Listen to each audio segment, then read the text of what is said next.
What is going on, everybody? Welcome back to the Daily Dose. As always, I'm your host, Dylan Davis. If you want to follow me on Twitter, you can at DylanJD98, as you see on your screen today. I'm riding solo. Gint has a high school basketball game to coach. George had something come up today. So bear with me. It's my first live stream alone.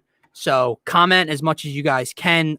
Keep the conversation interesting. I'll get to as many comments as I can today, and we'll just have some fun with it. So on today's show, we are going to be discussing everything in Philadelphia sports that took place last night, tonight, coming forth over the weekend, because I will not have a show this weekend as I start my birthday celebration a little bit early. It's taking place on Super Bowl 55, so that'll be a lot of fun. So we're going to be discussing Super Bowl 55. Today is the 3-year anniversary of our Philadelphia Eagles winning their first and only Super Bowl championship. So we'll be discussing our favorite memories. You guys can throw out your memories of that night and, what's kind of transpired over the last 3 years and how you feel. Does it still mean the same to you? The Sixers take care of business in Charlotte last night over the Hornets, taking all 3 against the Hornets this season. And I have a lot to touch on with the Sixers, and I have a lot to touch on with the Flyers.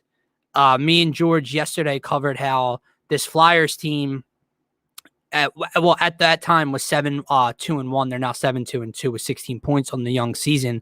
But something's weird. Something's off about a hot start for this Flyers team point wise, as they blow another 3-1 lead in the third period to the Boston Bruins last night, letting up a goal with 15 seconds left to Pasternak, who ends up getting his third goal of the night there for the hat trick.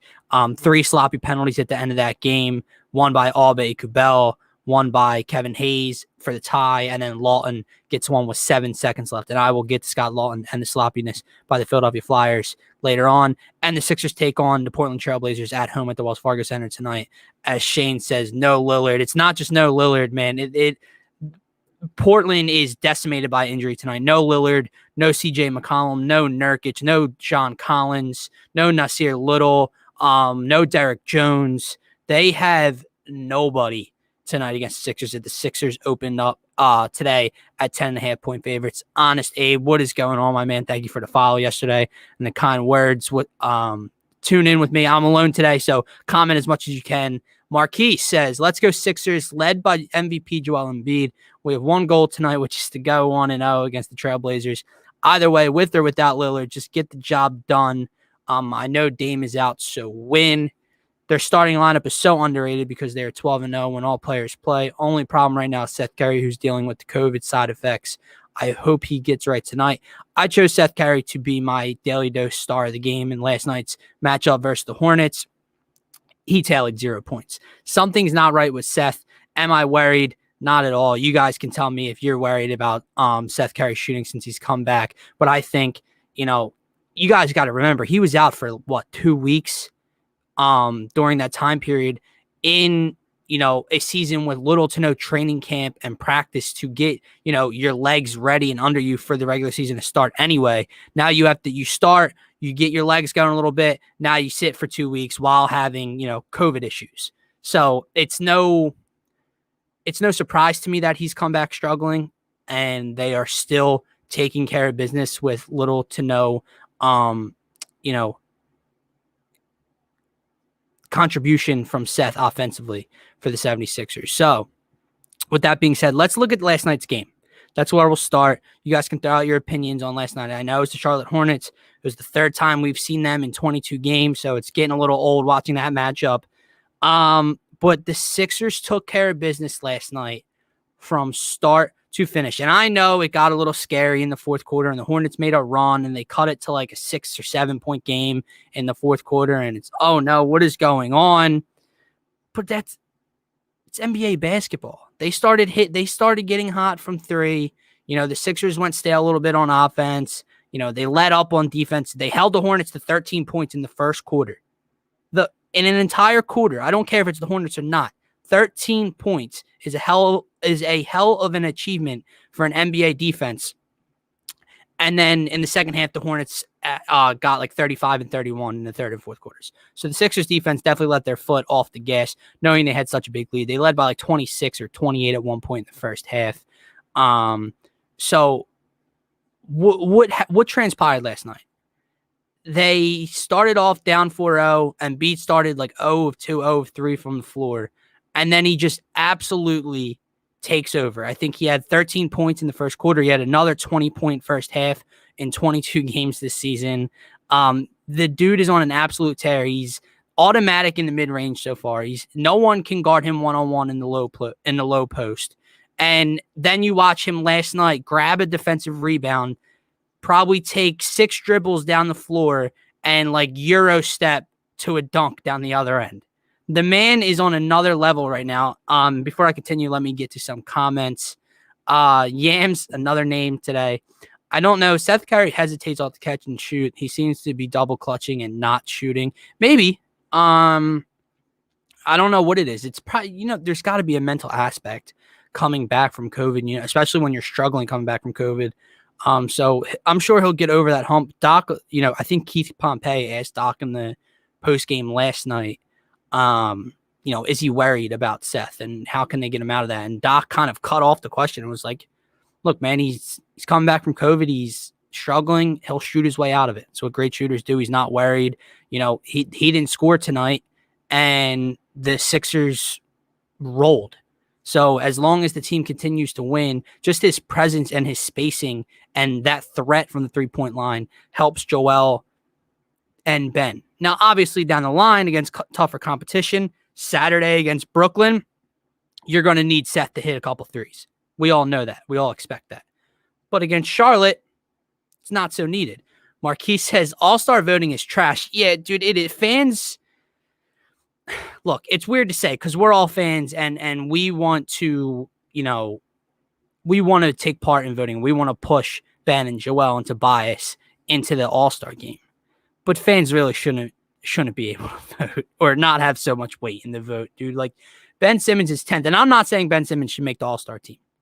As of right now, he shouldn't, in my opinion. I know if Gint was on the show, he'd have another point of view.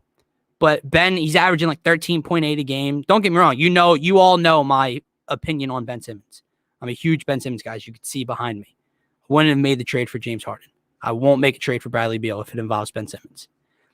With that being said, 13 points. I know how good he is on defense. I know how he facilitates and runs the offense. And it's great for our team, but he should not be in the All-Star game. But however, when he's 10th in guards in the Eastern Conference, and Derrick Rose, who's averaging like 14, 2 assists or 4 assists, 2 rebounds, 1 rebound, shooting like 40% from the field, is ahead of Ben Simmons. Like, come on, man. On an awful Detroit Pistons team.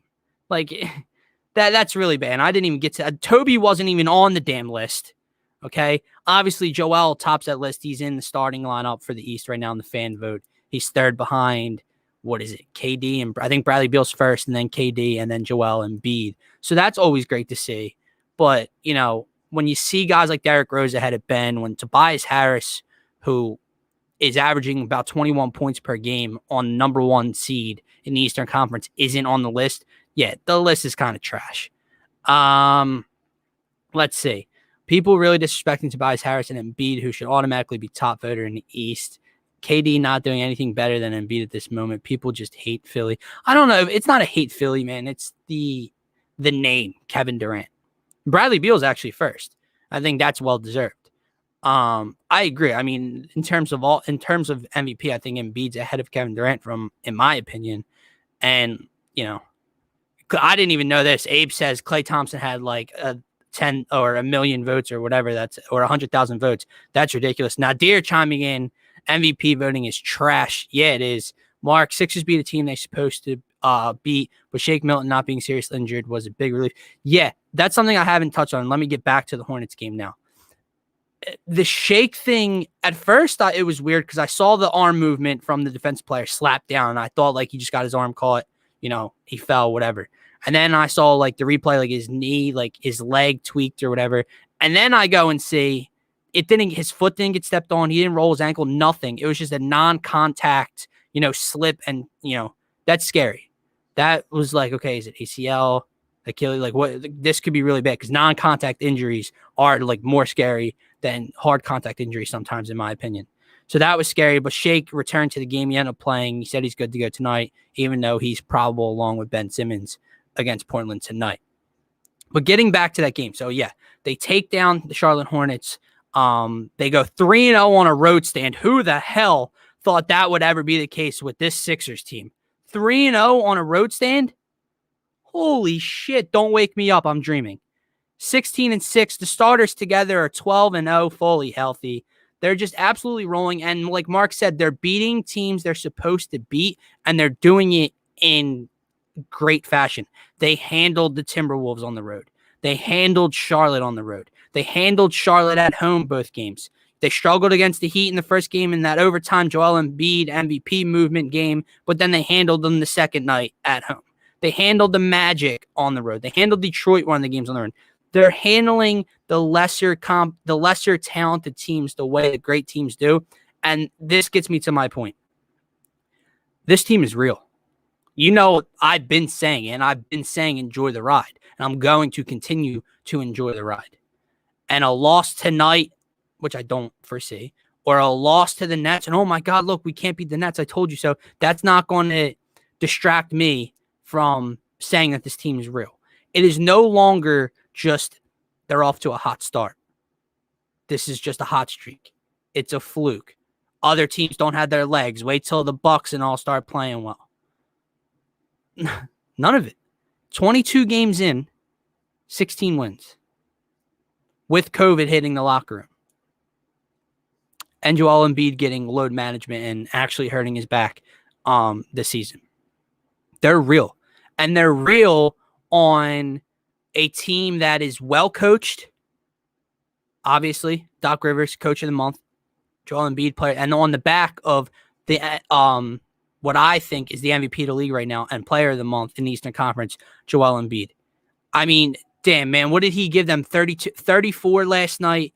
Let's see, 34 and 11. And again, 11 of 18 shooting, 9 of 10 from the free throw line. Ben Simmons, 15, 6, 9, 7 of 12 from the field. Danny Green gave you 16 on 4 of 7 from 3.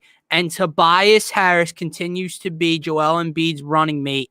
26 points, 8 of 15 from the field, 9 of 9 from the line. Tobias down the stretch in the fourth quarter, I think, had 13 points, 1 of 1 from 3, 4 of 4 from the line or whatever, 4 of 7 from the field.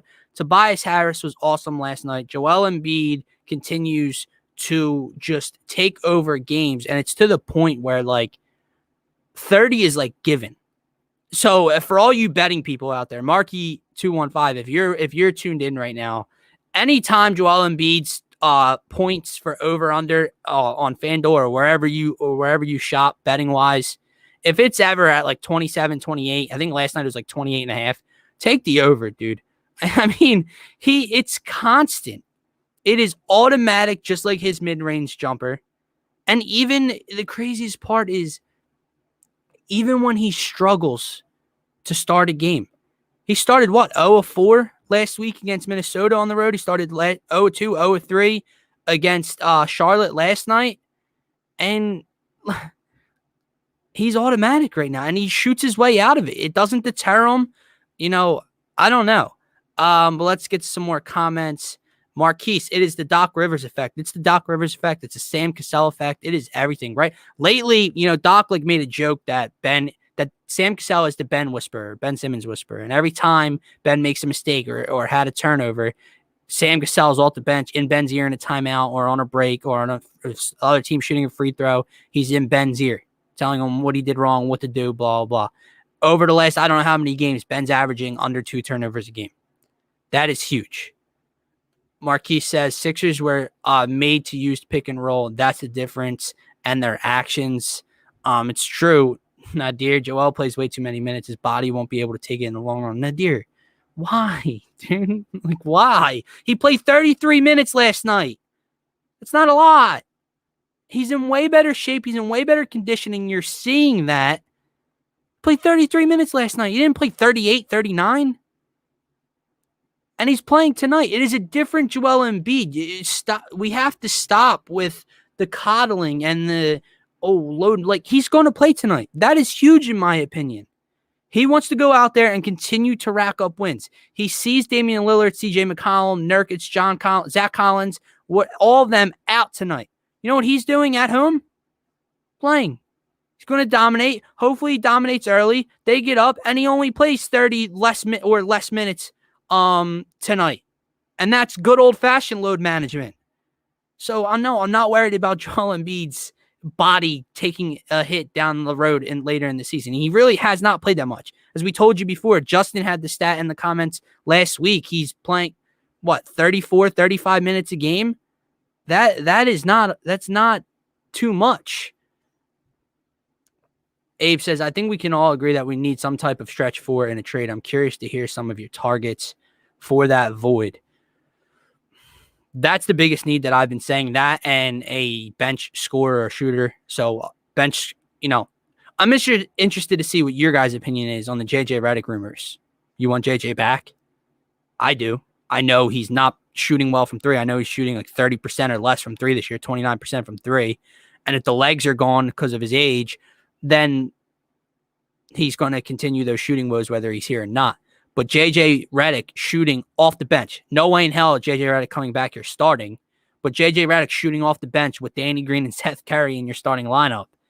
And JJ Redick off the bench with, that Joel Embiid two-man game they can run. And Ben Simmons or Shake Milton facilitating. It's something I wouldn't mind seeing. As far as the stretch four goes, I've said it constantly. I know, Gint and Snap have said it. PJ Tucker, the Sixers, I would be on the phone with Houston right now if I was Daryl Morey trying to get PJ Tucker here. I know some of the guys from TPL, like Brian Jacobs, has been on Twitter, and he really wants Lauri Markkanen here from Chicago. That would be incredible. I don't know what it would take to give that up. I don't know if that takes Shake, Maxey. I don't know what it would take realistically to get him off of Chicago. So those are obviously the top of my list. I think PJ Tucker's more realistic. However, I don't think they're going to trade for one. I think you're going to see this team continue to play solid basketball, and come buyout market, Morey addresses what needs need to be made off the bench. Because if you think about it, like if backup four in a limited role is your biggest need, you're doing okay. Marquise says, yeah, and once more, crazy about Joel Embiid is he isn't fit yet. Embiid sent the scariest message to the league, not being fit yet, and he's making it look easy, putting up monster double-doubles. Nadir, he played 10, 11 straight minutes in the first quarter. That's how much he plays every night. That's Doc's rotation. Brett used to pull him out at the 7-minute mark in the first group of subs. How'd that work out for the Sixers? He's fine, dude. And you would be able to tell if Joel Embiid's conditioning was not up and it was going to take a hit on his body, A, Doc wouldn't do it. B, he'd be struggling at the end of games to get down the floor, to play great defense, to get in a low post and get his way and win games down the stretch. It's not the case. And it doesn't matter if he plays a 10, 11-minute spurt in the first quarter. He's only averaging 34 minutes a game or something like that. It's all averaging out. So relax. Be happy. Abe says, his shooting is down because he's getting way less minutes than he used to. I'll take Redick off the bench in a heartbeat. We can use his shooting in the playoffs. I absolutely agree. He's like DNPs every night now for New Orleans. So him off the bench with a backup four, this team, it'll be hard to find a hole in this team. Chris Steck, what's up, bud? Great Sixers win last night. I love this team. Love how Doc plays our team. I think we need someone to give Toby a break. What's going on, Chris? Thank you so much for tuning in. Dear, what is your issue, dude? What is wrong? Talk to me. I'm here for you. Why are you so negative and upset? I like Doc, but stop acting like he's Jesus. He has his flaws. What did I say? Because he wouldn't risk Joel Embiid's health. That's all I said. Said he has his rotation. He wouldn't risk his health he wouldn't play Joel Embiid 11 minutes in the first quarter if it was going to hurt him down the stretch in the postseason.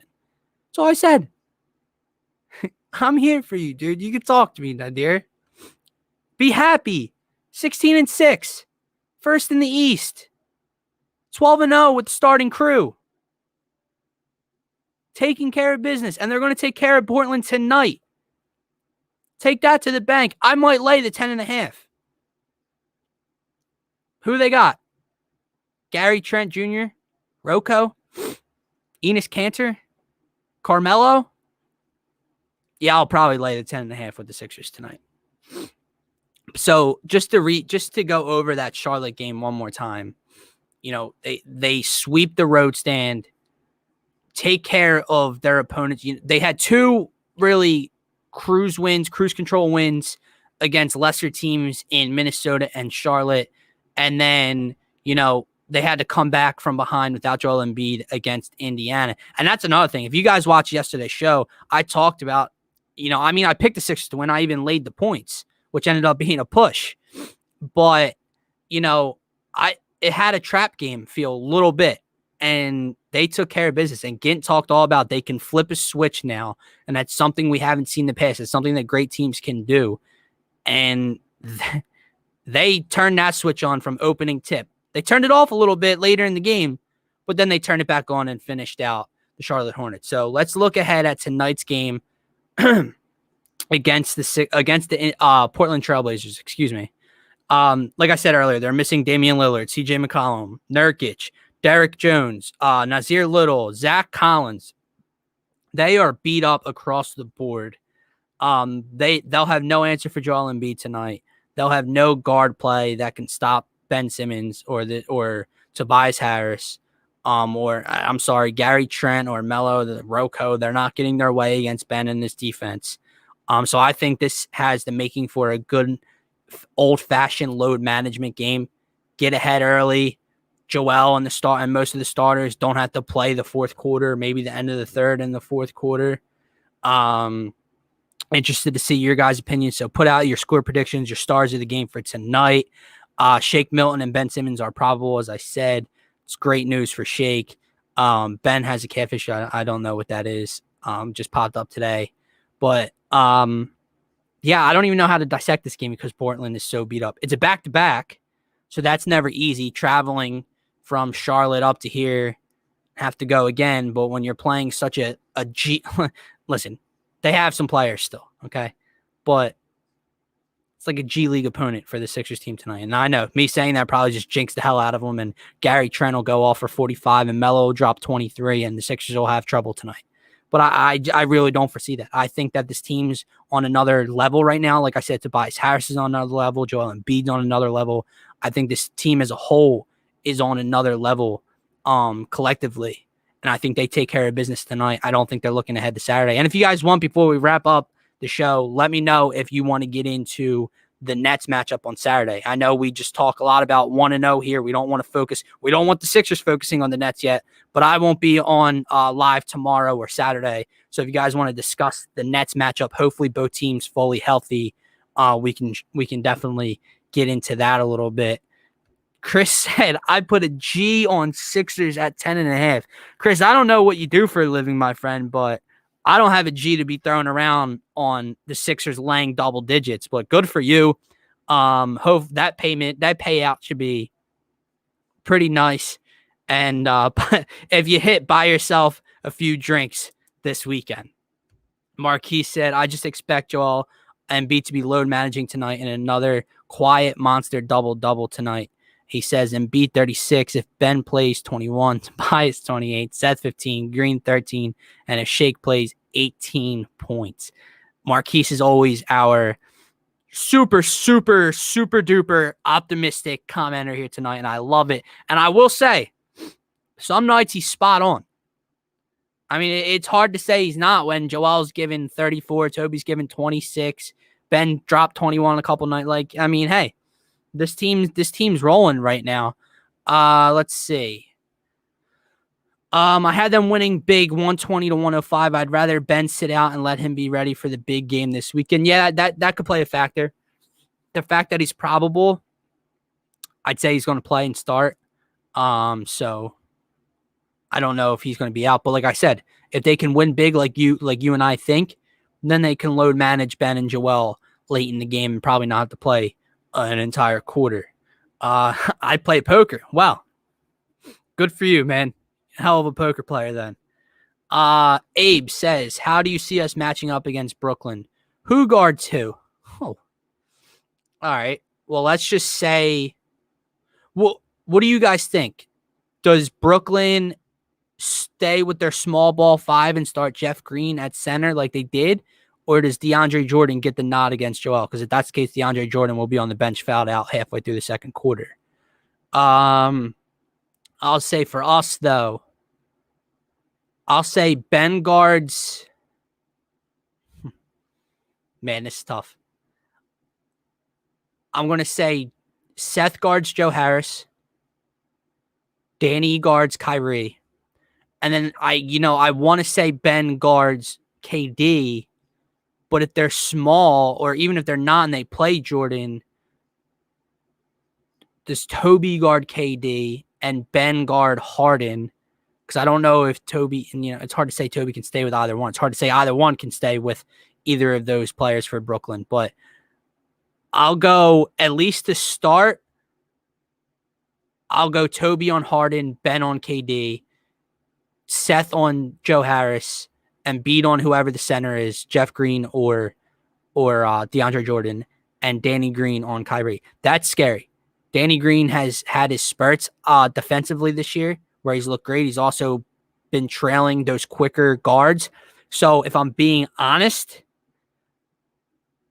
I think Danny Green plays way less minutes in this game if it's not working out early, and this is a high Matisse Thybulle, Tyrese Maxey usage. I don't know if Maxey's ready for that moment against a team the caliber of Brooklyn, but if he did it, Doc did it against the Lakers with Schroeder when Schroeder was using that pick and roll and tearing up, and Danny Green was trailing every single time down the floor defensively. He put in Maxey because Maxey's a lot quicker and explosive on his feet to try to stop Schroeder. So I could see Maxey getting some run to guard Kyrie if Danny Green's struggling earlier, if Seth, whoever his assignment is. It's definitely a weird matchup because when you look at those three, it's like, okay, can we stop them? But defensively, you know how bad the Nets are.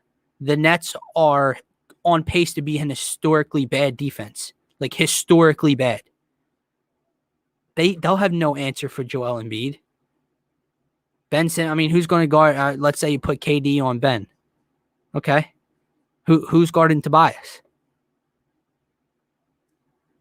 So I think while it's scary to, forecast who guards who in terms of our defense, who the hell guards us for them?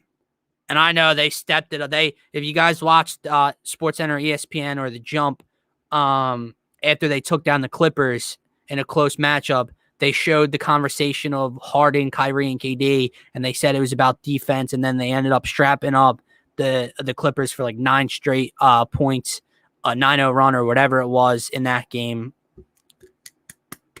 Congratulations. They can't stop anybody. They're going to average giving up like 120 plus points this year. They've lost to the Washington Wizards. That's the thing. Everyone wants to talk about how great they are. And I'm not saying they won't be a force. I'm not saying they won't run the Sixers out of the building. I have no idea. Okay? It could be a matchup nightmare for us. But everyone wants to talk about how great they are and how our schedule's so easy. They lost to the Wizards. They lost to the Wizards up 5 in the final 10 seconds. The Bucs had 2 bad losses over the weekend. So the Sixers, just enjoy it. I'll give you my star of the game tonight. I'm going to go with, I think Joel. I don't even know if Joel drops 30 tonight because I think he probably gets like 26, 28 and doesn't need to play. So I'm going to go with Ben. Even with Dame or CJ, they're too small to guard Ben, but with their bench units having to start, I have no idea who's going to stick with Ben Simmons. Let me get some more comments here. Marquise, this is his opinion. Tobias, Harden, Ben KD, and Thybulle versus Kyrie with Embiid in the paint. It's not a bad idea. I thought Thybulle's, there's no way they don't start our starting 5. So Thybulle isn't going to get a start. I think he gets decent run in that game for defensive reasons. If Seth continues to struggle, I think Matisse will eat a lot of minutes to add wing defense. Completely agree. I think Matisse, and like I said, if Danny's struggling on the smaller guarding and the quicker guarding Kyrie Irving, that could be a Tyrese Maxey time because I don't know if Shake can keep up with him either. So we'll see. Chris Steck, it's a good living if you have discipline and money management. I really don't spend money so that I have the betting is fun. Good for you, man. Are you into sports betting or you just play poker? Well, obviously you're into sports betting, but like how serious do you take your sports betting? Coyle, what is going on? Name that Sixer, Coyle.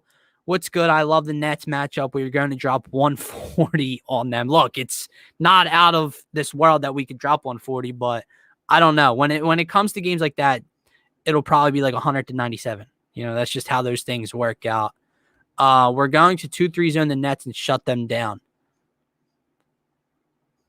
No, we're not. And I say that because while it's a great idea, because one-on-one they're hard to guard, they're going to shoot the lights out from three. Like if you can break a zone and pass effectively in zone and you can shoot from deep, you're going to break a 2-3 zone pretty easily. Kyrie, KD, Harden, Joe Harris, Jeff Green, who can stretch the floor. Yeah, they'll break a 2-3 zone very quickly. So this is going to have to be a man-to-man assignment unless we're getting killed there and Doc has to decide to switch something up. Easy to say Embiid, exactly. That's why I don't like doing it unless it's a bigger game like Saturday. I would pick Embiid because I think he's going to have to be huge for us to win.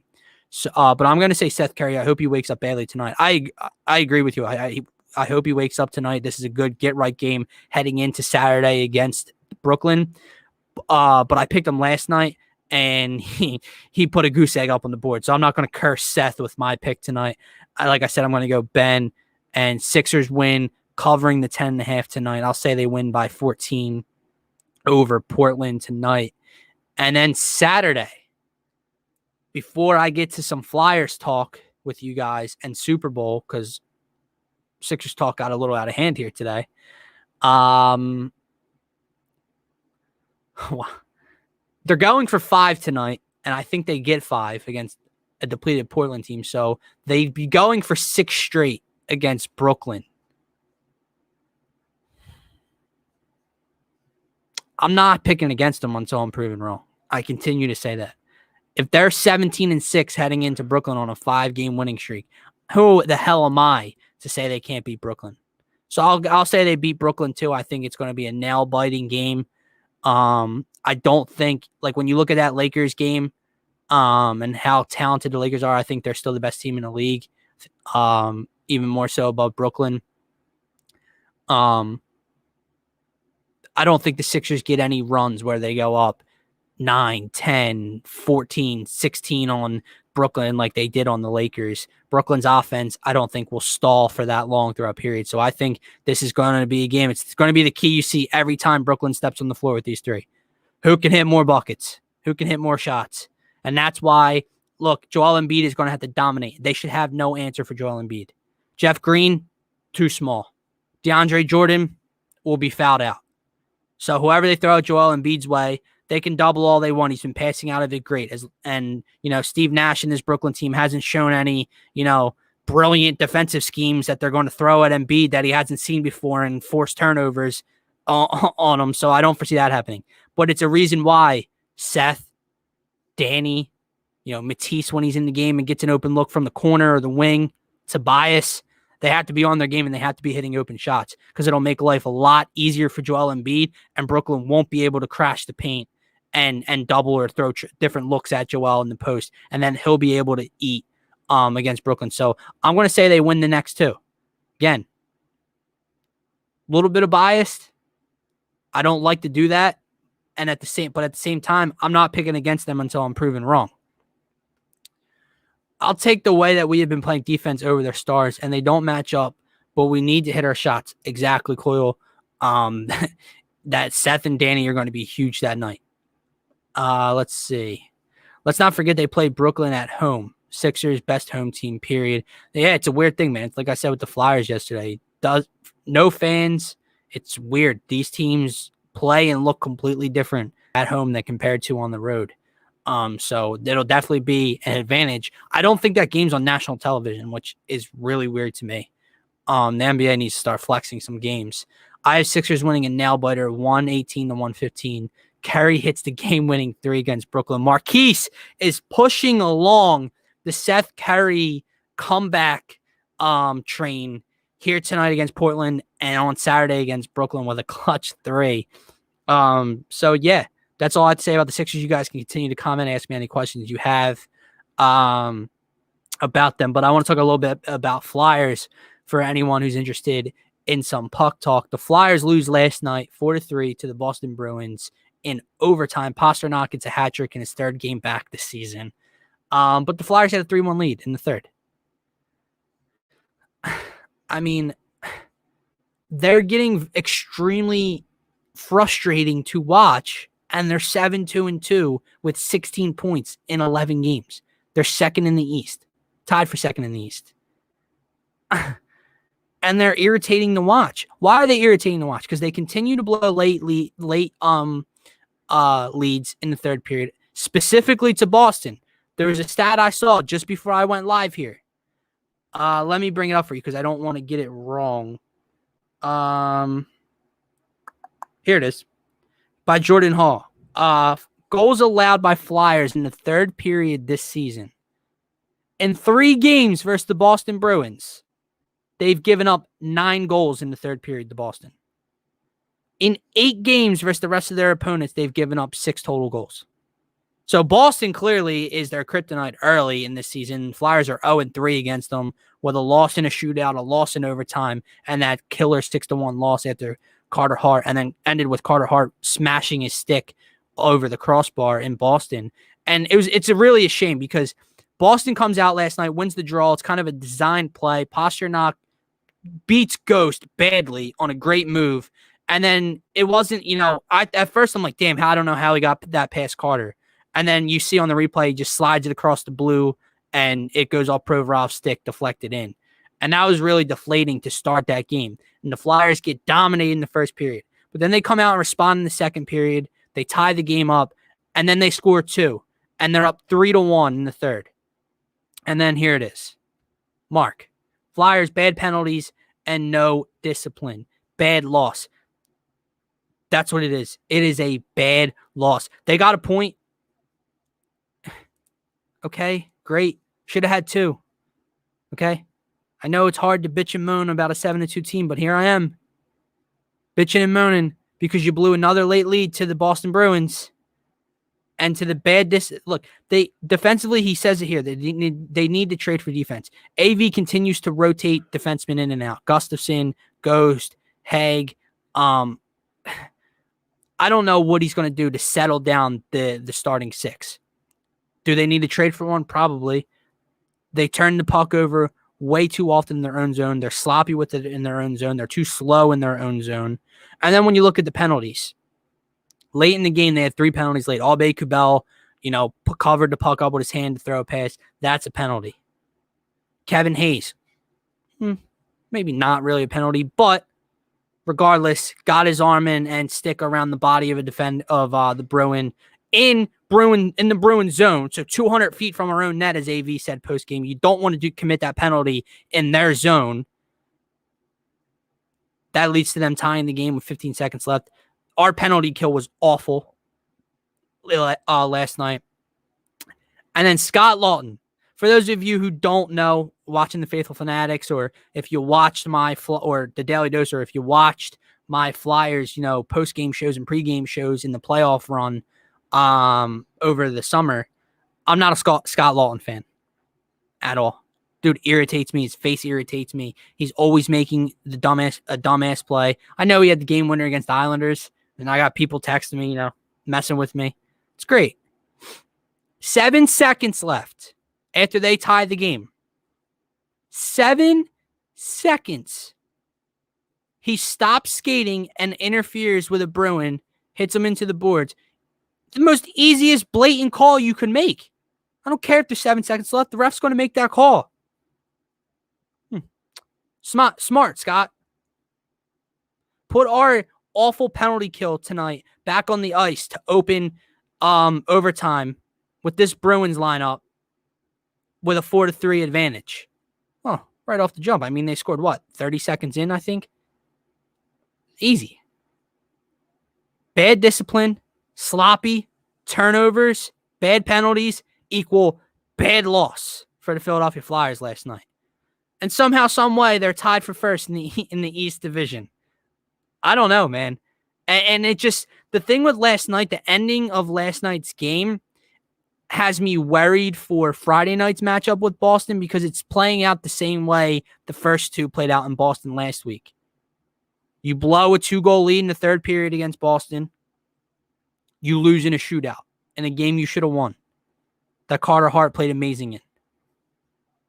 You blow a 2-goal lead in the third period last night against Boston, losing overtime in a game that Carter Hart played amazing in. Leaving him out to dry, by the way. And now you get Boston again Friday. Like it has the making of, okay, we got a point, but we should have won. It's a deflating loss, and now Boston's going to come step on our throats. I know it's at home, and they're a different team at home, so I hope it's a better game. I hope they can come away with 2 points on Friday night, but I have a weird feeling that they're going to be 0-4 against the Boston Bruins to start the season out of 8 matchups. Marquise says, damn Flyers, record basically is a fluke. Flyers showing, don't trust that record. It's weird, man. Like, I think they're a good team, and I think they're going to figure it out. So I think this early 7-2-2 record is huge because when they do figure it out, I think they're going to be a top team in all of NHL by the end of the year, record-wise, point-wise. But right now, it's very irritating and frustrating and confusing to like comprehend how they have 7 wins playing like this. You can't continue to play like this. And it starts on the defensive end. We know they can score. And it really sucked last night because I was watching the game with George. And if you watched our, Daily Dose episode yesterday, he picked Kevin Hayes to score. I picked James Van Reems. I picked Jake Voracek to score, excuse me. And I picked a 4-2 Flyers win. And it was 3-2 Flyers win. 3-2 Flyers lead, late in the third. Bruins had an empty net. Voracek and Hayes scored. And we're like, oh my God, like if they put this in, that'll be amazing. Like so funny. Yeah, we know how that played out. Chris says, Flyers giving up leads. The defense is turning puck over in the zone. I'm confused on how they are winning. Hence, I haven't bet on them at all. Yeah, man, I haven't. Last night, I just been hitting NHL. I mean, I have been betting NHL a lot. But I don't parlay NHL. I'm big puck line on FanDuel. They don't. So DraftKings will give you the -1. And if it's -1, it just pushes. So that's nice. But I've been betting FanDuel. And FanDuel keeps puck line at half. So it's 1.5. So you got to win by 2 or more. There's no push if your team wins by 1. So I've hit Montreal -1.5, Edmonton -1.5, Lightning -1.5 over last week. Tonight, for you, Chris, I like Montreal -1.5. But I think I'm going to parlay them and the Caps tonight, taking on the Rangers, I believe. So we will see. If you guys are interested in sports betting, a good friend of mine and an absolute beast on the airwaves, Ryan Rothstein, is the host of The Fix, which is on 1490 AM Sports Betting Radio. I make an appearance there with him sometimes and talk Philadelphia sports, so Eagles, Sixers topics, but a lot of sports betting topics going on there. So check that out, 1490 AM Radio. And his is at Wise Rye, I believe. Let me see. Little plug for Ryan, even though I didn't. Yeah, at Wise Rye, at WISERYE. He's a great follow, and very knowledgeable. So go check him out and check out his show Monday through Friday, 7 to 10 p.m. on 1490 AM Sports Radio. Abe Link says, LOL, the Flyers are the worst, best team in the league. Yeah, man, they are. They need to figure it out soon. And I don't know if it's coaching, if it's veteran leadership. I know they missed the hell out of Coots. And hopefully Coots will be back soon. So that's why also, like, the start is like, okay, they're doing this without Sean Couturier, their top line center. That's why the penalty kill was struggling so mightily last night. And Mark says, Niskanen retiring is showing big time on defense. I didn't think it would this much. I thought it would hurt. I knew Gustafsson wasn't going to replace him in that way, but I thought his strengths offensively as a defenseman would overcome that a little bit. He's awful defensively in his own zone. We know how Ghost is in his own zone. Not gonna lie, Ivan Provorov is fantastic. He had a rough game last night. He had a really rough game last night. Out of position and too slow on the overtime winner. The flex off his stick to start the game in the first 12 seconds. He had a rough go last night. And then Sanheim and Myers, I love the two young kids back there defensively. They're big bodies. They're fast as hell. They get in on the push offensively, but they have some growing pains right now on the defensive zone. And it's showing when you don't have a leader or a very good defensive defenseman outside of Provorov like you had in Niskanen, and then on the penalty kill like you had with Niskanen last season. So yeah, they're definitely missing him right now. I don't know what AV is going to do. I think he needs to solidify the 6. I know it's early in the year, so I get why he's rotating a lot, but at some point in time in this shortened season, the 6 need to be a steady 6 soon. So whether it's Haig is the odd man out, Ghost, Gustafson, you got to figure that out soon. But I love AV. I think he'll figure it out. I hope he continues to figure out their power play zone entry scheme, because sometimes that can drive me up a wall. Before we wrap up today's show, though, so I think the Flyers lose against the Bruins on Friday night. I hope I'm wrong. I think the Sixers take care of business against Portland tonight. And I think they take care of business against the Brooklyn Nets and get to 18-6 come probably 11 o'clock Saturday night and continue to show everyone why they're the best team in the Eastern Conference right now. Yes, Mark, that's where I'm getting. Super Bowl 55. Chiefs, Patrick Mahomes take on Bucs, the GOAT, Tom Brady. You guys can argue with me if you want. I don't know how you feel. He is the GOAT. Sorry, hate to break it to you. So let's get into this game a little bit. Who do you guys like? Chris, Mark, you seem like a betting guy. Where are you putting the money this weekend? Help the people out a little bit.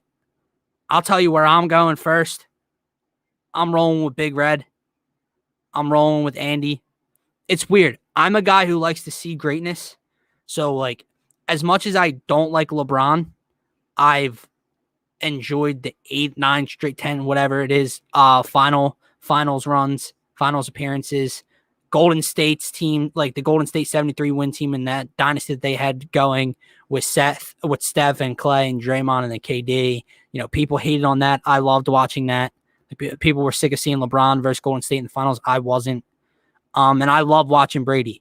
And for him to, say it was me, not Bill, and to go over to the NFC and win as many NFC championships as the great Drew Brees and Aaron Rodgers have in one season, and to host, to be the first team to host the Super Bowl is incredible. With that being said, Big Red, Mahomes, the firepower that they have offensively. Is Lev Bell playing? I don't know. I haven't seen.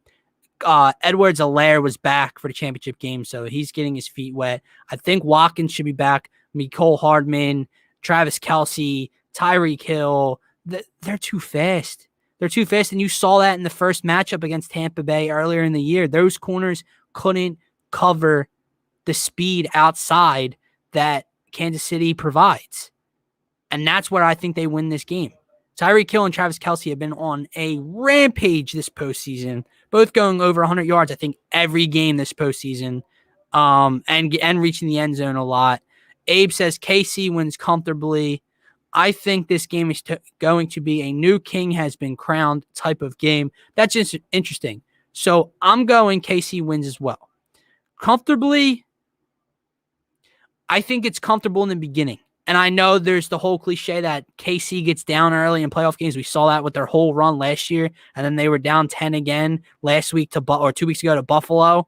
But I think they get up comfortably, and then I think Tampa makes it a game like they did in the regular season this year. The question is, can Tampa's pass rush and those linebackers, mess up KC's game plan a little bit? Can they get to Patrick Mahomes? On the other side, can Kansas City get after Tom? Tom's QBR, Tom's numbers on under pressure as compared to, with a clean pocket this year have been astronomically different. If you can get to Tom Brady and knock him on his ass in the Super Bowl, he's going to have a long day. If not, Kansas City's defense is going to have a long day. Which defense can get after the quarterback more, and which defense can cause a turnover or two? I don't think they're going to be able to get after Patrick Mahomes a lot, even though I think Eric Fisher is out. I think he ended his season in the AFC Championship game. So that sucks for him and for Kansas City. But I'm rolling with the Chiefs. Mark's rolling Chiefs -3. Tails for the coin flip. Tyreek Hill over 90 yards. If Tyreek Hill's not at 90 yards, I love that over. The coin flip, no way in hell am I betting the coin flip unless it's a couple bucks. But hey, man, go big or go home with a 50% chance of winning. Abe says, got to ride for my dog, Big Red. Absolutely. So I want to wrap up the show with this because Abe brought up the question. Abe brought up the point. This game's going to be a new king has been crowned. I said Tom's the GOAT. Ain't going to change my mind. However, when we're talking GOAT topics, Mahomes is up and coming. He might be the most talented quarterback I've ever seen. I've said, I think in my lifetime, Peyton Manning was my favorite. Tom Brady's the GOAT. Aaron Rodgers is the most talented.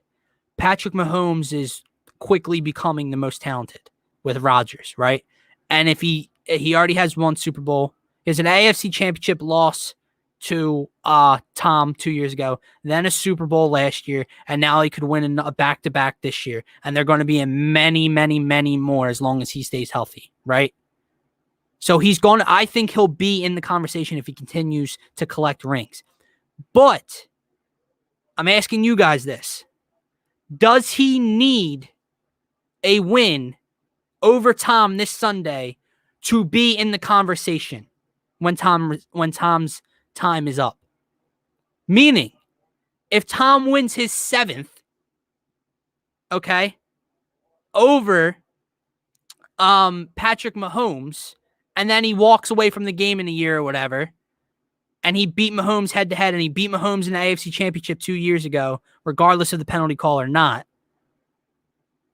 can Mahomes even be in the conversation if he doesn't beat Tom Brady in the Bucs this weekend? My answer, no. If Tom wins 7, I think Tom's the GOAT regardless. Like, even if Mahomes goes out and wins, 2 more and he gets 3, which is a very difficult thing to do. But if he gets 3, I still don't think he's the GOAT over Tom.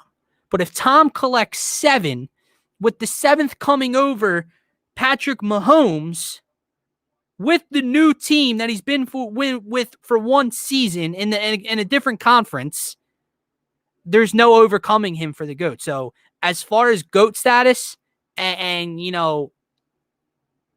down the line, resumes, Mahomes needs this win.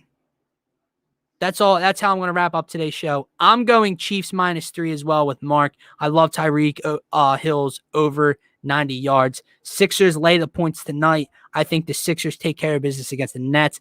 I cannot wait for that game. And Mark, thank you so much for the birthday wishes. Hopefully my bets come true on my birthday on Sunday. With that being said, have a nice night, guys. Go Sixers, go Flyers, wake the hell up, and enjoy your weekend.